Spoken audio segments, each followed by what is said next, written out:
La stratégie, ce vaste domaine de connaissances et de savoir qui s'intéresse à la manière dont les hommes défendent leurs intérêts dans l'histoire, est-elle un art ou une science? C'est une question difficile.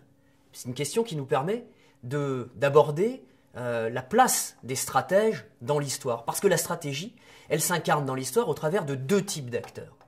D'une part, les stratèges. Les stratèges, ce sont les grands capitaines. Ils conduisent les armées, ils manient de grandes masses d'hommes et de matériel. Leur but, c'est vaincre. Vaincre l'adversaire, vaincre l'ennemi.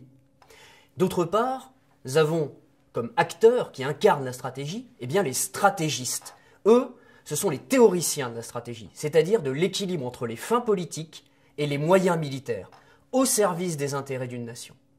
Leur objectif, à ces stratégistes, c'est comprendre la guerre et ses ressorts.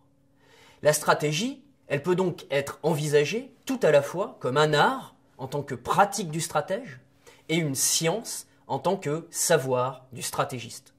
Si on cherche dans l'histoire un exemple emblématique de stratège, eh bien on citera peut-être Napoléon.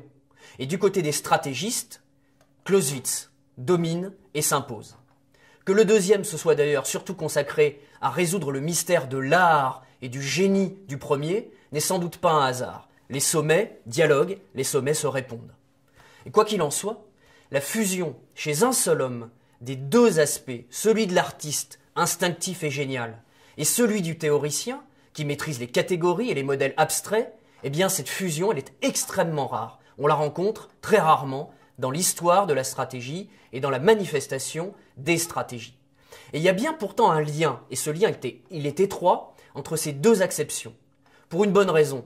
Et cette raison, on la trouve dans une citation du maréchal Foch, qui lui-même était à la fois stratège, il a conduit l'ensemble des armées alliées pendant la Première Guerre mondiale, et stratégiste. Il a longtemps enseigné à l'École supérieure de guerre française, où ces principes sont encore enseignés aujourd'hui.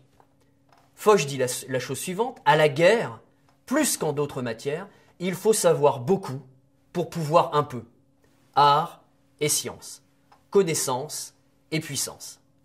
Hervé Couto-Begary, qui a très longtemps dirigé le cours de stratégie à l'école de guerre, éclaire sous un autre jour d'ailleurs ce lien indissoluble, en soulignant, si vous voulez, la nécessité de l'étude de la stratégie en tant que science pour une bonne pratique de la stratégie en tant qu'art.